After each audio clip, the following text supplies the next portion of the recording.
Bienvenidos a Single Malt Whisky en español. El día de hoy continuamos con nuestro ciclo de entrevistas y conversaciones con grandes conocedores del mundo del whisky.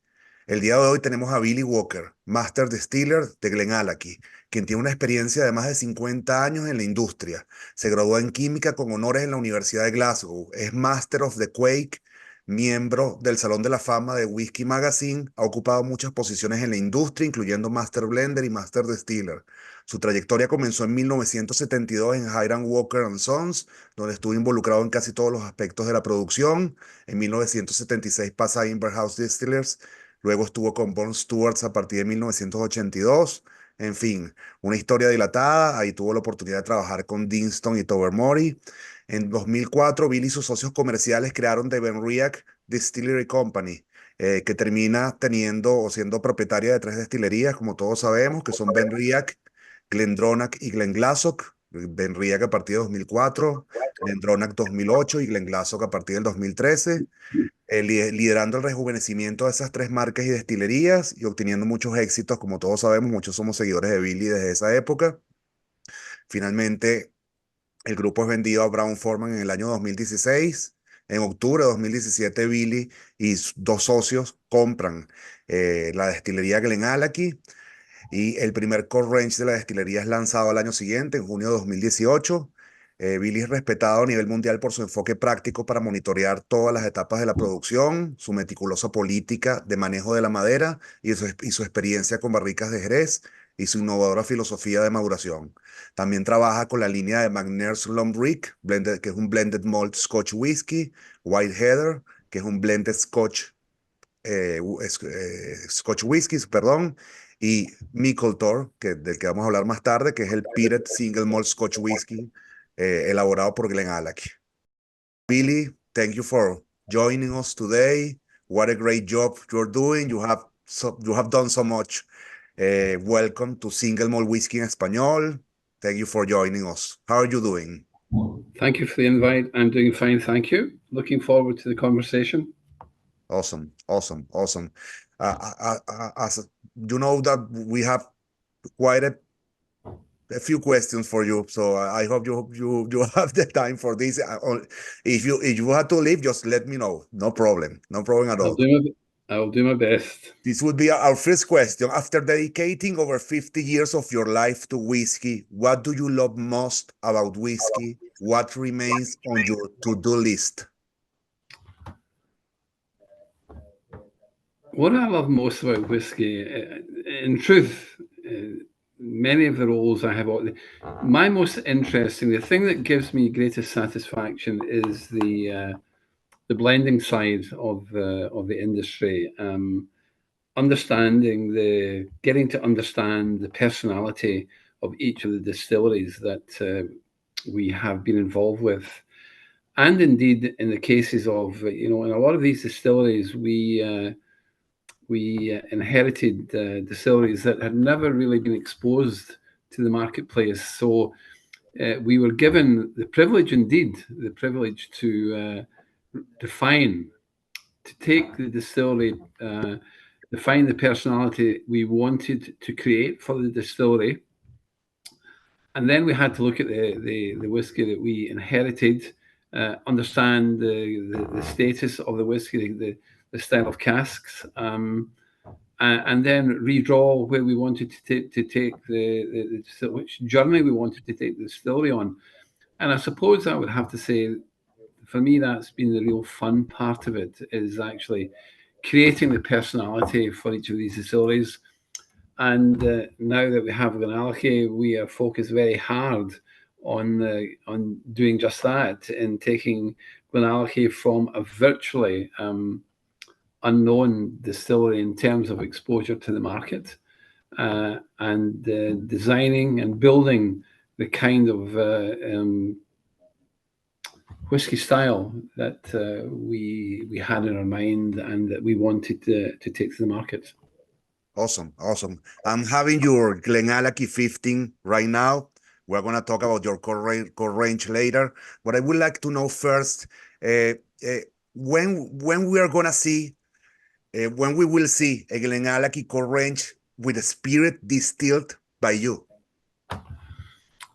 The earliest, I think, will be 2025, but it's much more likely to be 2027.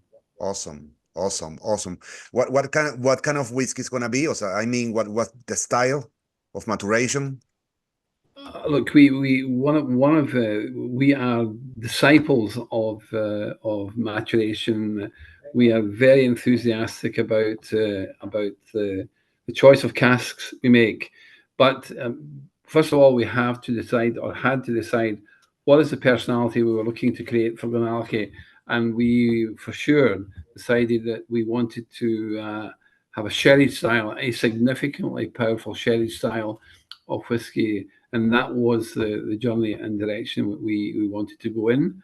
And it's taken us, we're now in our 7th year, and I would say we are probably at the end of stage 1, and we will now move to stage 2. But, you know, there's so many things to talk about these 7 years. I know. So it's gonna be an age statement whiskey with like a 7 or maybe 8 year old. The minimum will be 8 years, but Awesome. is in my kind of mind and in my heart, I'm thinking probably 10 years. And I think the business is strong enough to be patient, to wait until our fermented distilled spirit is 10 years. We think that's probably the right time. It's not a race. And we want all of the building blocks to come together at the right time. And listen, we're following the development of the whiskey that we have produced ourselves. We're following that very closely, and we're very, very happy with the direction it's going in. But as I said, it's not a race, and we won't bring it to the market until we are 100% convinced that it's ready to be showcased to our audience. Awesome, awesome. I wish you the best with your new whiskey. I would like to know, how significant do you think that ABV, chill filtration, and the use of E150A is for the texture, aroma, and taste of whiskey? Look, in terms of the color, I'm not a fan of using E150, so I can't offer much of an opinion on what does that contribute, other than, you know, it is essentially a caramel style of product, and it would introduce some caramel notes. But in terms of chill filtration, for sure we are not advocates of chill filtration, and the reason is that when you're chill filtering a product, you clearly have taken a decision to reduce the strength to around 43, or maybe even lower at 40%. When you're doing that, particularly with malt whiskey, you're creating a liquid that is relatively unstable in cold conditions. So what you're doing with chill filtration, essentially you are artificially creating an environment in which you are encouraging some of these components, the high molecular weight products, to be forced out of solution, so that as the product is stored over the next 2 or 3 years, it doesn't actually throw a haze or throw a precipitate because of the environment, the cold environment. And that's why we don't bottle anything below 46%. Yeah. And 46% is a kind of sweet spot where we're very confident that that these high molecular weight components, flavor components, will not come out of solution, will not form a precipitate, and will not throw a haze. So you will never see a GlenAllachie that is below 46% alcohol. Awesome. You know, many people loves the haze, love the flock. I love when I see the haze in my whiskey. So I believe it's quality and its flavor and its texture. So Yeah. don't you think that people will get educated in the future, and we will never need chill filtration anymore? That would be a very nice future. It would be a nice objective to achieve. But you have to remember that a lot of people drink with their eyes. Yeah, yeah. And So, but the important thing is that by keeping the alcohol level at 46 or above, you're not going to have the problem of, unless of course you add water, and why not? Once you add Yeah. water to single malt, you will create the haze. You may not create the precipitate, but you will create the haze. So yeah, look, we have to be.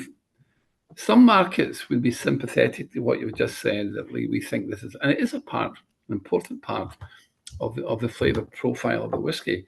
But other markets would see a haze and a precipitate as not sure.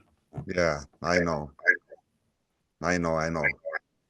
I would like to know, GlenAllachie has adopted an extended fermentation of 140 to 160 hours. What's the difference? What difference do you find in the current spirit compared to the previous one? It's a good question, and much of it maybe is still to unfold. But one of the reasons that there's a scientific reason and there is an operational reason. Let's say at 56 hours, the truth is the fermentation and the yeast are still alive. It's still reasonably active. And when you take the wash to the wash still, it's a challenge for the operator to control an active wash going into the still. You have to be very careful in building up the steam, but you don't actually throw some of the wash into the neck of the still, and then you get solids sticking onto the still, and possibly get bad odors developing as these are come into contact with heat. But from a flavour point of view, at 140 to 160 hours, the yeast is going to full term. Then we will put on the stillers and introduce some oxygen into the wash, and we're confident that there's going to be some oxidation going on, some esterification going on. We're going to get secondary flavour development. Now, we haven't done any scientific work in this as yet in terms of GLC or HPLC, but in terms of the actual distillate, we are confident that the distillate we're making today has more body and is more muscular than perhaps was produced 30 years ago or 20 years ago. Awesome. Awesome. What yeast strains are you using at the moment? We're using a mix of distillers yeast and brewers yeast, and we'll come on to you. You're asking a question about what are the things historically, perhaps, that I would wish were still available today. We would quite like to do our own yeast bubbing. Wow. It's a little bit complicated to do it, and you need more resource, and it's much less predictable. But we are aware. We are doing some kind of side research on like top dressing some of the fermenters with champagne yeast or red wine yeast or rum yeast, and these tests these will be ongoing, and that'll be done over a period of 5 years to see what is the influence as the whiskey comes through to certain age profiles. Amazing, amazing. You've been in the industry for more than 50 years and you like to innovate. That's amazing. Well, we have the freedom to innovate. You know, we're not controlled by a bigger company. We have freedom, and we have interesting ideas that we would quite like to try and express in the process that we're working with. All of them within the well-defined definition of Scotch whisky, of course. Awesome. So some people say that you are a perfectionist and you are always looking for a batch better than the previous one. And is it frustrating for you when you don't achieve what you're looking for? No, it's not frustrating. It's probably quite an important learning experience. But you know, because we are a private company, we are not consumed with the need to have consistency. We are much more consumed with the pursuit of excellence. And we would want, every time we do a bottling of whatever the release is, we want that bottling to be better than the previous bottling. And Do you know what? I think we're 90% of where we want to be in terms of quality. The next 10% is more difficult and much more challenging, but we will not stop the pursuit. We will try to achieve the last 10%, which will give us a lot of satisfaction. Awesome. Sounds great. I would like to ask you, did you make any other important changes to the production processes? I mean, did you change the cut points during distillation or any other major Yeah, change, important change? yes, and that's a very good question. And yes, we did. We looked at, first of all, we defined what the journey was going to be. We defined the kind of quality of oak casks and the style of oak casks. We wanted to be a very important part of the whole journey we were on. And all of these casks, virgin casks, sherry casks, virgin casks of different oak genuses, these are all very rich casks, and we had to be sure that the substance and the depth and the body of the new full spirit would be compatible and could carry the rich flavors that these very muscular and very big casks were going to deliver to the spirit. That it's important that the flavor components from the wood didn't overwhelm the actual spirit. It was getting that balance right. And so we had to make sure that the body of the new full spirit was compatible with the kind of cask journey we wanted to take the spirit on. Awesome, awesome, awesome. How do you describe GlenAllachie's philosophy? Well, this is a very conceited thing, but we want to be the best distillery in the Spey Valley. That's the starting point. But in terms of quality is everything. We want to deliver to the market. Our promise to ourselves is to make the best possible single malt that we can make, and that is also our promise to the consumers. And part of that is taking ownership of almost every aspect of quality, making sure that the new full, I know you're going to come on to some of these questions, but making sure that the new full spirit is exactly in terms of formula composition, in terms of spectrum composition, exactly what we're looking at. The ester levels are right, the higher alcohol levels are right, and that they actually will insinuate themselves into the wood maturation plan that we have for the spirit. Awesome, awesome, amazing. It's so much work, right? It's not work, it's fun. It's fun. It's fun for you. But do you have a big team, or is it you? How many people is helping you on this? And in terms of the operation, we have an extremely talented brewer, good distillery manager, and good blender. Well, and the blender. Good warehouse operator, and the warehouse operation is extremely important to the wood management side of our business, because we are very much a company where double maturation is really important, and the science of that can take a long time to explain. But we will start, most of our new spirit will start in American barrels, which have been fresh American barrels, which have been toasted and charred. And the expectation then is the flavor components you get from that particular experience are going to be honey, butterscotch, vanilla, orange peel, some cinnamon, some spices. And that's, you can explain that in terms of the kind of chemistry that's happening with the oak wood, the hemicellulose, the lignins, the lipids, and the tannins are all being heat treated at the toasting stage and the charring stages. And a lot of the flavor components then are extracted into the whiskey.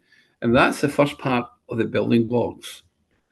Maybe 4 or 5 years in these casks, we will then move them into the next phase of maturation, which is the sherry casks, some wine casks, and some virgin oak casks. And these all come with different defined histories. The sherry casks are not charred, so it takes the spirit longer to penetrate into the wood. So you can leave them in the sherry cask for a long period of time. They will evolve, they will move from one stage of flavour development to the next. But what you're expecting from the sherry cask, both the PX and Oloroso, you're looking for raisins, you're looking for dark chocolate, mocha, you're looking for more of the spices, you're looking for Christmas cake, stewed plums, cherries, all of that kind of flavour development, which is going to overlay on top of the flavour experience you got from the first maturation process. Great, great.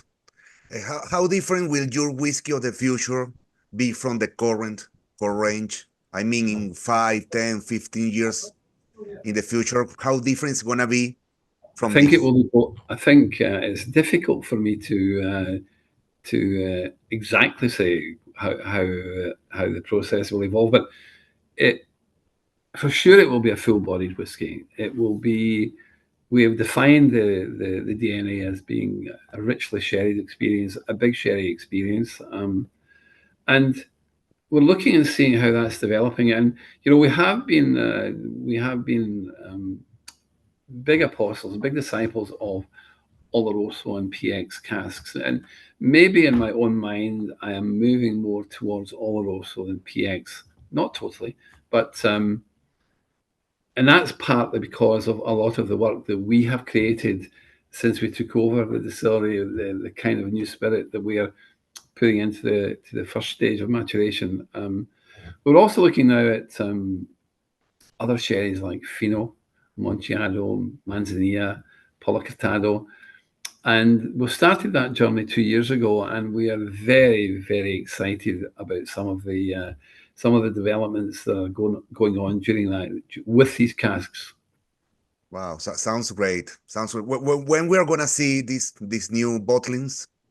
I think you'll see some of the you'll see the Fino and the Amontillado within the next 2 or 3 months. The next part of the plan would be to bring in later in the year to bring out the Policatado, the Manzanilla, and a PX release. So for us, it's a nice experience to try and compare how the casks behave in terms of the various styles that have been used before.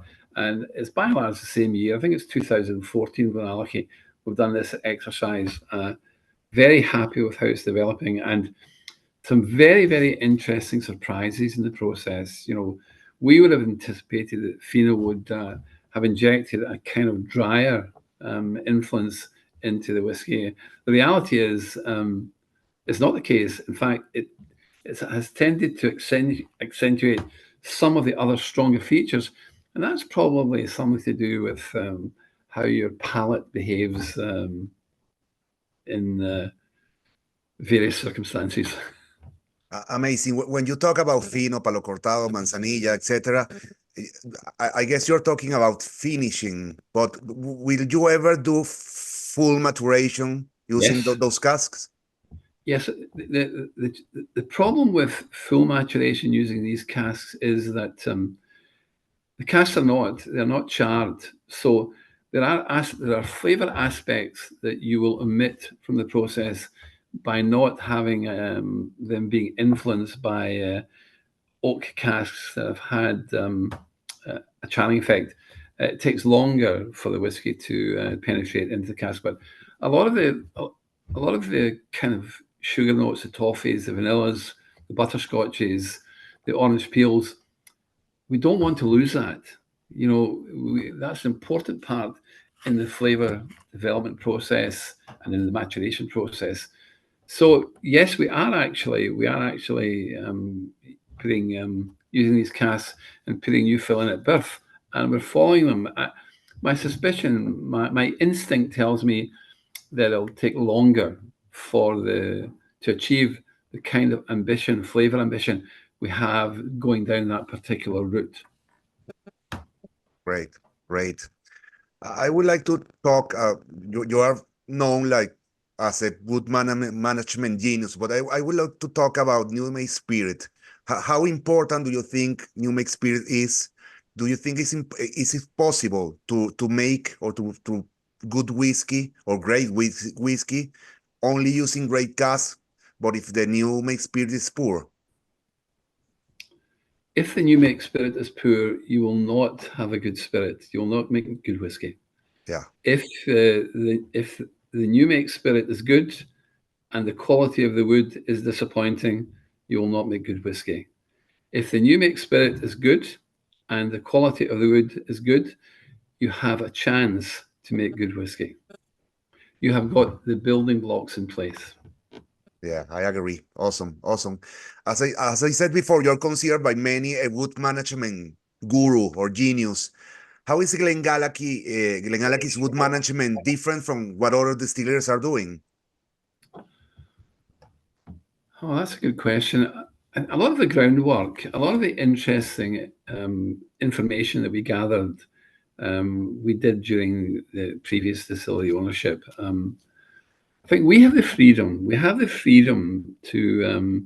We're not constrained by accountants, and we're not constrained by history to do interesting and new and inventive things. So the wood management is progressing from my point of view. When you purchase a distillery that has never been showcased really seriously to the marketplace, you have a freedom to do things that perhaps companies that have strong historic ties to a brand identity, they cannot change. We have the freedom to make the changes, but it's also very important that we spend a lot of time following the development of the casks in the various styles of wood. And I mean, not just following, but religiously following them to see how they are developing. Some of the woods are extremely rich, so you want to catch them at the sweet spot, and maybe even take the whiskey out of these casks and put them into casks that are less rich and will give it a slower development and just slow down the process of the journey you were on. So you have to be very intimate, very close, very sampling regularly, religiously, and making sure that you know the journey, you know exactly where casks are and where the whiskey is in terms of development. Yes, I know. You work with virgin oak. How do you avoid overcooking? I mean, you taste you check the cask every day, every week, every month. No, How do you avoid overcooking? we, well, history and instinct tells us at what point you will expect to overcook. So a virgin oak cask, and depending on the genus, of course, you would want to be looking at very carefully looking at what's happening after 18 months to 2 years. But up to that point, you would be following its development on a monthly basis, just to reassure yourself that nothing unusual is happening in the cask. Interestingly, we took last 2 weeks ago, 2 weeks ago, we took in some Colombian oak casks, Andean Colombian oak casks.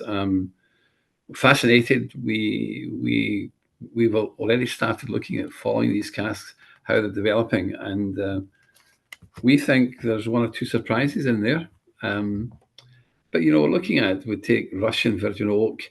We've looked at, for example, we are fascinated by Mizunara casks and managing them, because these can overwhelm. They can overwhelm the spirit. They have to be very carefully managed. But they're very expensive casks. You're paying about £3,500 for the equivalent of a barrel. So we've looked at oak genus on the same latitude as the Japanese island of Hokkaido. We looked at Eastern Russian seaboard. We're looking at Mongolian oak, and we think Mongolian oak could have an interesting relationship with Mizunara. So we've got some of these casks coming in the next 2 or 3 weeks, and we're excited. But we look at Hungarian, we're looking at Ukrainian oak, we're looking at Spanish oak, American oak. We love Chinkopin from Missouri, wonderful virgin casks, uniquely licorice, minty notes. Ozark from up at Seattle.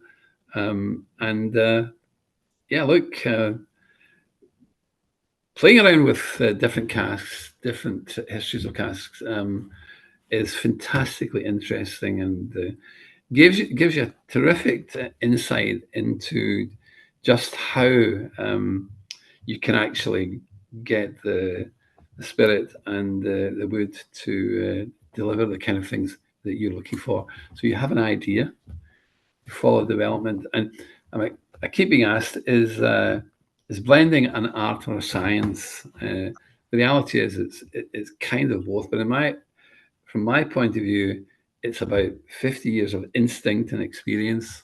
It's art. And once you build all of these together and the end product delivers what you're looking for, then the science will explain how it's happened. Amazing, amazing. I was talking with Charles McLean a few days ago, and he said that it's more about the wood quality than the previous content. I mean, the liquid that was before in the cask. Do you agree with him? Yes. Look, if you ask me how much flavor does the cask contribute to the final product, I would say around about 70%. And maybe a little bit more depending on the quality of the wood, the richness of the wood, and the kind of treatments, the toasting and the charring. The casks are so important, and you should never be shy about following your instinct to bring in high quality wood casks. Amazing. You mentioned before Chinquapin. You are known for using American oak like Chinquapin, Appalachian, Spanish, French, Romanian, Russian, Czechoslovakian, Scottish, Hungarian, Mizunara, now Colombian. I know my friends in Colombia are going to be very happy with the new cask, Mongolian oak. Is there so much difference between them? Is there any favorite of yours? Yeah, well, there are favourites. I mean, Chinkopin's a big favourite for me, but they also, in terms of the flavour development during the maturation process, they vary in terms of how quickly the whiskey penetrates the wood, and that depends on the grain size, the particle size, the bore, depends on the level of charring. But they are all different. The geniuses are different. They will deliver. And that's why it's so important when you're working with a new geographical style of oak wood that you actually learn a lot in the early stages of the direction of travel, where the journey is taking you in terms of flavour development and flavour additionality. I have my favourites. The French virgin oak is interesting in the sense that it's got more tannins. So you would want prior to the casks being actually constructed, you would want them to be air dried for quite a long period of time, so that some of the tannins are leached. Not all of them, but some of the tannins are leached out of the wood in the process of natural air drying, so they will get wet and damp and wet, and it's kind of washed out. And these are the kind of tricks of the trade that it's very important to have a good relationship with the coopery suppliers and the people who are actually constructing the casks, because you might want them air dried for 2 years, 18 months, 4 years. And the truth is that natural air drying also plays a part in terms of the insects and the bacteria that interface with the wood, and how they create enzymes and they start breaking down things in the wood to deliver interesting styles of flavors. It's a wonderful, the flavor world of oak casks is wonderful. Amazing. And the things that you can do in parallel to just putting the liquid in is pretty amazing. Yeah. It's all about the flavor, as we said. But It's you all were about the talking flavor. about French oak. You mean Quercus rower, or you mean Quercus petrea? I don't know how to Both, spell it. both. Both. We look at both, and it depends. It depends what's available at the time. But we've wandered around Europe looking at Hungarian, German, Russian, Spanish, French. Yeah, I think we've had some from Yugoslavia as well. So, and they're all different. I mean, not great differences, but they all have their own unique personality and DNA. And we learn a lot. And the only way to learn is to actually constantly be following the development. And we have a Bible where we check every cask is in the Bible, and we take notes on the cask, direction, where's it going, what do we do next, when would we anticipate this being ready to be part of an experience. So look, it's fun. This is just fun. Amazing to hear that it's so fun for you. Great. That's great. That's great. How do you make the decision to re-rack?